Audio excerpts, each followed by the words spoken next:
Nakadugay na mo nga magkarelasyon sa akong partner. Wa pagyud ko miagi nga nasatisfy ko niya sa kama. Maayong adlaw kanimo DJ Sam. Ingon man sa imuhang libuan ka mga followers ug viewers. Naalang ko'y question ba, if normal lang ba ni siya? Naman gud ko'y long time boyfriend. Nagkauyab mi since 17 years old pa lang ko. Kadunga time, first namong bugno sa kama, parehas pa mi nga virgin. First sex namo tuha, maong nasabda nako nga dali ra kayo siya magawsan DJ Sam since first time man namong duha.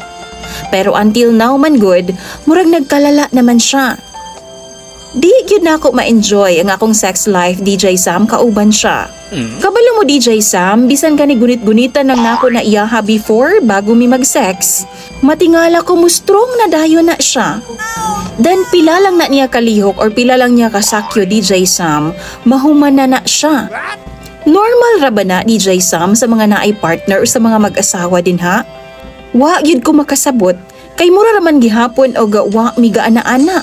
Labi pa DJ Sam kay kung magloving-loving ming duha, finger na lang nang gamit niya. Kay di naman mo gahi iya ha. Mura naman hinuon ko guway partner aning kalakiha. Sa imong mga followers DJ Sam, tampagi daw ko ninyo be. Basig na amoy same sa ako ang senaryo.